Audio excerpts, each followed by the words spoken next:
de autocontrole, né, que eu estava falando.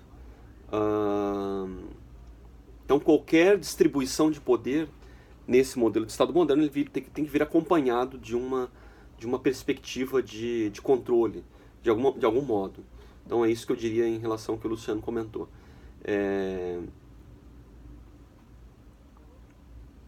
O Daniel fez um registro ali, né, sobre o Rio de Janeiro e a Baixada, que são dois mundos.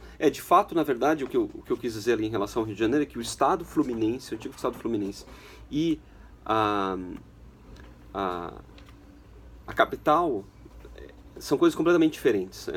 Dois mundos muito diferentes, né? Agora, numa proposta de segundo Distrito Federal, eu acho que seria conveniente juntar a Baixada com a capital, porque a relação já é muito conurbada, muito ligada, muito dependente uma da outra. Então, economicamente, seria interessante isso. Agora, se a gente já for pegar Campos, Niterói, aí já é outro mundo mesmo, é muito mais diferenciado, né? Mas, enfim, então, essa noção que eu estava tentando explicar toda essa abordagem sobre controle de poder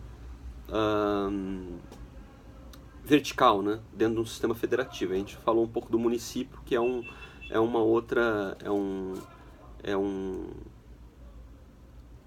também está dentro dessa noção federativa, mas ele é inferior, né, na organização ao Estado. Porém, ele pode ter uma autoridade, se for dado capacidade, muito importante, até porque ele, na noção de proximidade do poder, realmente é algo mais conveniente. Todo poder que fica próximo, ele é mais controlável, até pelo constrangimento, né? Um dos porquês do processo de corrupção brasileira é o fenômeno de Brasília, porque ela distancia. Isso existem vários estudos já de ciência política que mostram isso. O distanciamento do centro político em relação ao centro demográfico, ou seja, o distanciamento de um político em relação a onde as pessoas vivem a vida vivida, a vida cotidiana, isso contribui imensamente para um processo de corrupção, né? Então isso acaba sendo muito chocante. Bom, a gente está meio que terminando aqui, já está dando 11 horas, e a ideia, na verdade, foi passar para vocês um pouco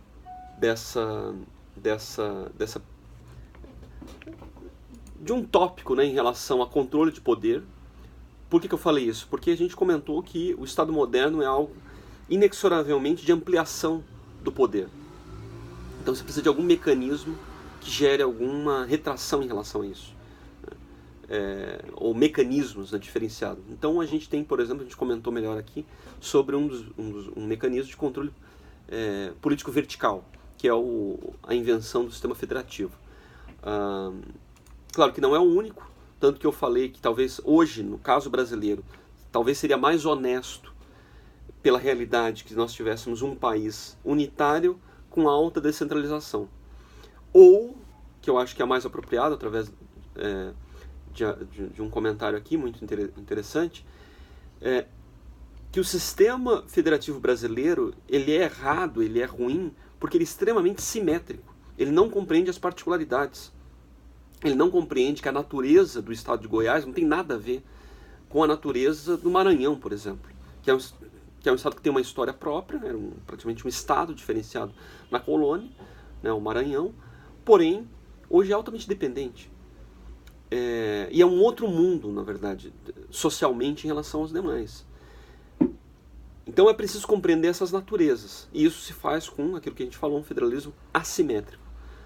E um outro ponto em relação àquilo que foi comentado no final também, a respeito da descentralização dos recursos aos municípios, é que compreende melhor o caráter político da noção de subsidiariedade.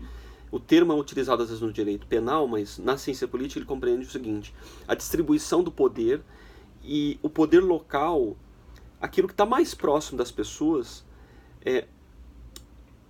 tem uma autoridade maior e algo acima só atua naquilo que, subsidiariamente, que o menor não atua. Então, assim, eu compreendo o seguinte: o poder de uma autoridade de um bairro. Ele só vai atuar, ou de uma comunidade, né, de uma vila, ele só vai atuar sobre uma família aquilo que a família não atua. Então, se a família dá conta de alguma coisa, a comunidade não precisa. E assim vai ampliando. Então, uma atuação do poder de um Estado só vai atuar sobre um município naquilo que o município não dá conta. Para que isso exista, é preciso dar condições para que esse exercício de poder local seja mais efetivo.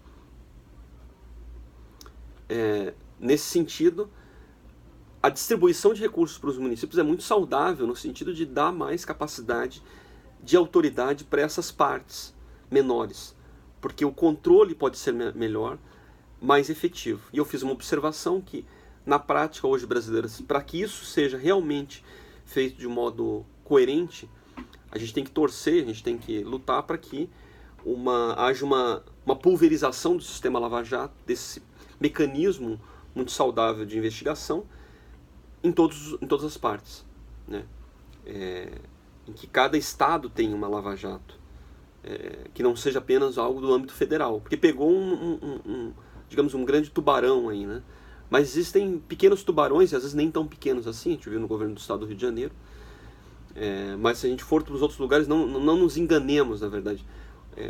Cabral era um viciado em corrupção, como um viciado em cocaína, mas a gente não se engane que nos demais lugares isso não exista, né?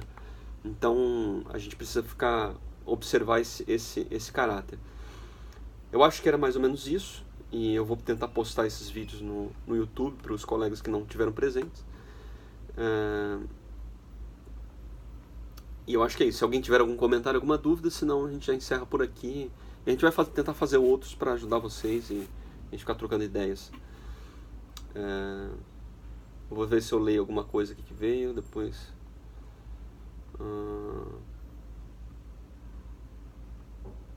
O Luciano fez uma observação muito interessante. Junto à questão de reagrupamento ou junção de municípios, né? Isso é interessante porque a proliferação de municípios ela se deu com a Constituição de 88. E como o modelo nosso ele é muito simétrico, ele foi sendo copiado verticalmente em relação ao modelo da União, de funcionamento do poder da União. O problema é que a União tem muito dinheiro, mas as partes inferiores à União não têm essa mesma capacidade. Então não dá para você imitar ou mimetizar a organização do funcionalismo e até os ganhos, sobretudo do funcionalismo federal, com o funcionalismo local. De modo que essa questão que antigamente municípios pequenos, o prefeito, o vereador nem tinha salário, e hoje qualquer prefeito e vereador de microcidades ganha salários exorbitantes, isso, claro que promoveu uma incapacidade financeira desses municípios. Todos eles se tornaram, a maior parte deles, incapazes, né, de serem economicamente superavitários. Então a gente tem um colapso nesse sistema. Tanto que seria talvez às vezes mais razoável você unir certos municípios e fazer uma descentralização administrativa por outros mecanismos que existiam antes, como o mecanismo dos distritos, né? Noção de distrito, ou a noção de vilas, etc. Como nos Estados Unidos, na Inglaterra, na Irlanda, existe a noção de condados, né? Então existe uma série de configurações que poderiam ser adotadas. A questão é que também essa criação de municípios ela compreende uma expressão dessa evolução moderna também, porque todo poder ele procura concentrar poder e de modo assim, o fenômeno da concentração de poder é um fenômeno evolutivo, ele crescente. Então você quer ter coisas mais próximas, amarrar melhor, né? Isso aparece muito bem nessa noção das criações dos municípios. O Daniel também apontou a questão dos territórios. Interessante que os territórios também são uma instituição jurídica constitucional que existe na Constituição brasileira, embora não tenhamos mais territórios, mas isso seria uma coisa que é muito interessante também. Por que o Amapá, que não dá a população de Copacabana, tem 3 senadores? Qual é o sentido disso? Sendo que metade do Amapá é bem dizer de índio. Nossa, esquisitíssimo. Aquilo lá deveria ser um território. Deixou de ser um território, na verdade, porque tinha que dar um poder para o Sarney se tornar senador, né? Ele que inventou esse negócio. Então a gente tem essas coisas horripilantes na política brasileira e que idealmente deveriam ser revistas, né? Agora, aí é todo o dilema. Quando você dá poder a alguma coisa, voltar atrás é muito difícil. É muito difícil. Até porque daí entra a noção de princípio democrático, né? Não se tira doce da boca da criança. Já deu, agora tem que deixar.